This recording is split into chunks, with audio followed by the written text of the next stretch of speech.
Noong unang panahon, matagal nang nakalimutan, ang Nephilim, isang sinaunang lahi na ipinanganak mula sa bawal na pagsasama ng mga anghel at tao, ay gumala sa mundo. Ang mga nilalang na ito ay may pambihirang lakas at talino, ngunit naging banta sila sa balanse ng langit at mundo. Dahil dito, ang mga arkanghel, mga tagapagtanggol ng banal na batas, ay nagpasya ng kumilos. Noong panahong iyon, puno ng kasamaan at kadiliman ang mundo. Isang matuwid na lalaki na nagngangalang Noah ang nabuhay. Dahil sa matinding kasamaan ng sangkatauhan, ang Nephilim, mga nilalang na kalahating anghel at kalahating tao, ay nagkalat ng kaguluhan at pagkawasak sa mundo. Gayunpaman, nagustuhan ng makapangyarihang Diyos si Noah at ang kanyang pamilya, kaya't inutusan ang mga arkanghel na protektahan sila laban sa paparating na panganib.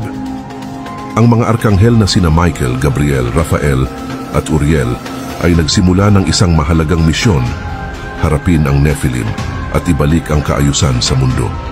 Alam nilang ang Nephilim ay may lakas at kakayahang lampas sa ordinaryong tao, kaya't hindi magiging madali ang laban. Nang malaman ng Nephilim ang plano ng mga arkanghel, bumuo sila ng isang malakas na hukbo upang ipagtanggol ang kanilang lahi laban sa mga celestial. Mahirap ang laban para sa mga arkanghel dahil sa dami at lakas ng Nephilim, ngunit hindi sila natinag sa kanilang layunin. Habang bumababa mula sa langit sina Michael, Gabriel, Raphael at Uriel, lumiwanag ang kanilang katawan sa madilim na gabi. Ang Nephilim naman ay naghanda upang burahin ang natitirang kabutihan sa mundo. Ang pagdating ng mga arkanghel, ipinadala ng Diyos upang protektahan sina Noah at ang kanyang pamilya, ay nagbigay kay Noah ng paghanga at pag-asa. Si Michael, ang pinuno ng mga arkanghel, ay isang makapangyarihang mandirigma. Sa kanyang nagliliyab na espada at matibay na loob, pinangilagan siya ng Nephilim. Habang nakikipaglaban siya sa mga mandirigma ng Nephilim, umalingaw-ngaw ang kanyang sigaw sa himpapawid. Ang tunog ng salpukan ng bakal at ang enerhiya ng langit ay bumalot sa paligid. Suot ang makinang na baluti, hawak ni Michael ang kanyang nagliliyab na espada at buong tapang na hinarap ang hukbo ng Nephilim. Sa bawat hampas ng kanyang espada, nagdulot siya ng takot sa kanilang puso at pag-asa kay Noah at sa kanyang pamilya. Si Gabriel, ang mensahero ng Diyos, ay hinipan ang kanyang trumpeta, nagdulot ng pagyanig sa lupa at pagdilim ng kalangitan. Ang tunog ng kanyang trumpeta ay humina sa Nephilim, nagpalabo ng kanilang isip at nagpaubos ng kanilang lakas. Ang matunog at banal na tunog ay tumagos sa kaguluhan, nag-anunsyo ng presensya ng makapangyarihan. Ang tunog ay nagdulot ng pagkakagulo sa Nephilim at bumalot sa labanan ng isang espiritual na kapayapaan. Si Raphael, ang tagapagpagaling at tagapagtanggol, ay ginamit ang kanyang malalim na kaalaman sa kapangyarihan ng langit. Sa isang kumpas lang ng kanyang kamay, nagpakawala siya ng malalakas na hangin at mga mahiwagang kapangyarihan na nagpahina sa depensa ng Nephilim. Maging ang mga puwersa ng kalikasan ay yumuko sa kanya, kaya't wala ng kalaban ang nakalaban sa kanyang kapangyarihan. Ginamit din ni Raphael ang kanyang kakayahan upang protektahan si Noah at ang kanyang pamilya. Pinapawala sila sa paningin ng Nephilim sa pamamagitan ng isang makinang na panangga. Pinagaling niya ang kanilang mga sugat at pinalakas ang kanilang loob upang harapin ang pagsubok. Si Uriel, ang matalino at mapanuring arkanghel, ay nagmasid ng mabuti sa laban. Alam niya ang bawat galaw ng Nephilim at sinamantala ang kanilang kahinaan gamit ang kanyang banal na kaalaman. Ang kanyang matalim na tingin at mabilis na kilos ay nagpabagsak sa mga pinuno ng Nephilim, nagdulot ng pagkakawatak-watak sa kanilang hanay. Ang kanyang presensya ay nagsilbing gabay para kay Noah at sa kanyang pamilya, tinutulungan silang makaligtas sa panganib. Sa kabila ng matapang na paglaban ng Nephilim, ang pinagsamang lakas at talino ng mga arkanghel ang nanaig. Isa-isang bumagsak ang Nephilim, unti-unting nawawalan ng lakas habang sila'y nilalamon ng banal na galit. Ang dati nilang kapangyarihan ay napalitan ng takot at kawalan ng pag-asa. Ngunit sa kabila ng matinding labanan, nanatili sina Noah at ang kanyang pamilya sa ilalim ng matibay na proteksyon ng mga arkanghel, ang hindi matitinag na mga tagapagtanggol ng hustisya ng langit.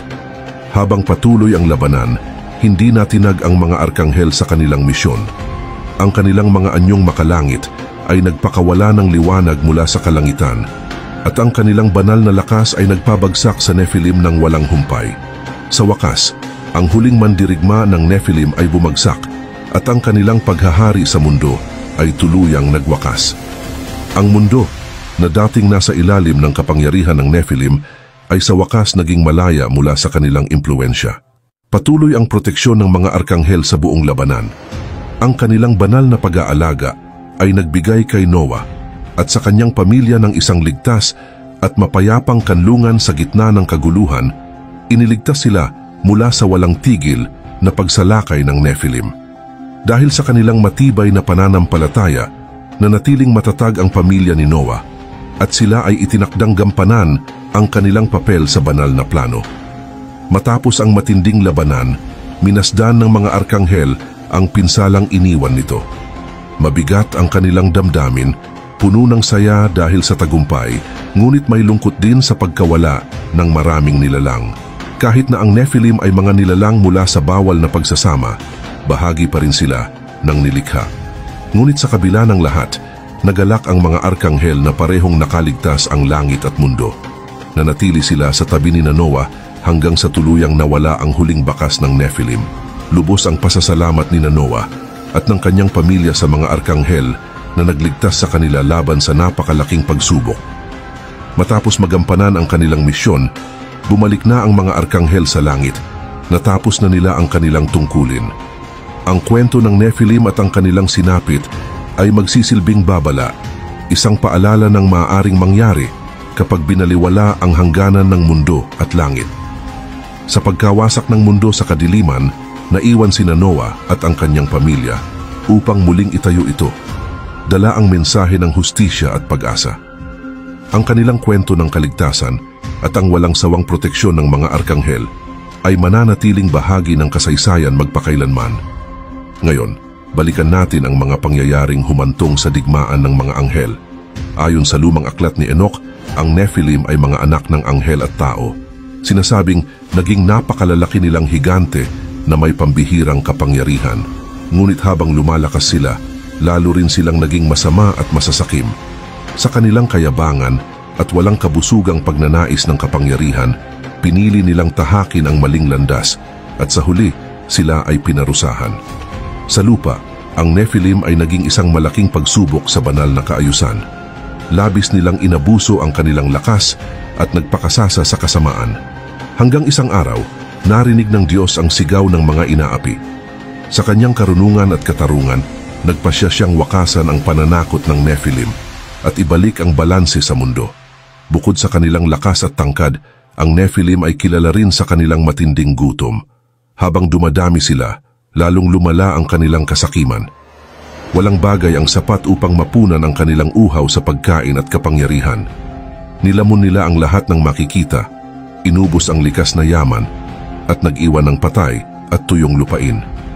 Ngunit nang wala ng pagkain, sa matinding desperasyon, nagsimula silang manghuli ng kapwa nilang Nephilim at nagpakasasa sa kasuklam-suklam na kanibalismo. Habang patuloy silang naging marahas, nag-away ang magkakapatid, nagkawatak-watak ang mga pamilya, at nilamon ng kadiliman ang mundo. Yumanig ang lupa at nagdilim ang kalangitan habang nagpatuloy ang kanilang kasamaan. Umalingasaw ang amoy ng dugo at pagkabulok, hudyat ng paparating na baha na magtatapos sa kanilang lahi. Habang unti-unting pumuno ng tubig ang mundo, ligtas na lumutang ang arko ni Noah sa ibabaw ng kaguluhan. Samantala, patuloy sa kanilang kanibalistikong pagpatay ang Nephilim. Ngunit hindi sila nakatakas sa parusa. Nilamon sila ng baha, tuluyang pinuksa ng malalalim na tubig. Sa huli, nang bumaba na ang baha, lumabas si Noah at ang kanyang pamilya sa isang bagong mundo. Ang dating tuyot na kalikasan ay naging luntiang muli at nanaig ang kapayapaan. Ang Nephilim, na minsang nagdulot ng kaguluhan at takot, ay tuluyang nawala sa kasaysayan, isang paalala ng kapahamakan na dulot ng labis na kasakiman. Samantala, si Enoch, isang matuwid na tao, ay pinagkalooban ng Diyos ng banal na karunungan upang ihatid ang babala ng paparating na parusa sa mga nahulog na anghel, ang tinatawag na mga watchers, na siyang lumabag sa utos ng langit. Nang marinig ng Nephilim ang hatol ng Diyos, labis silang natakot. Alam nilang ang kanilang kapalaluan at kasamaan ang nagdala sa kanila sa ganitong kapalaran at wala na silang paraan upang makatakas sa banal na hustisya. Sa pagsasakatuparan ng hatol, isang matinding sakuna ang yumanig sa mundo.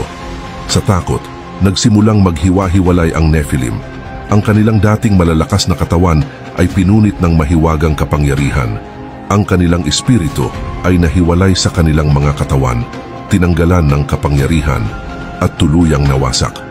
Ito ang naging huling parusa sa kanila mula sa mga makapangyarihang nilalang. Sila ay naging mga ligaw at masasamang espiritu. Ang dating Nephilim ay naging mga demonyo, nilalang na walang katawang pisikal ngunit puno ng kasamaan. Sila ay itinakdang gumala sa mundo magpakailanman, naghahanap ng paraan upang linlangin at pahirapan ang sangkatauhan. Dahil sa pagkawala ng kanilang pisikal na anyo, ang tanging layunin na lamang nila ay ang magdulot ng takot at pagdurusa sa mga nabubuhay.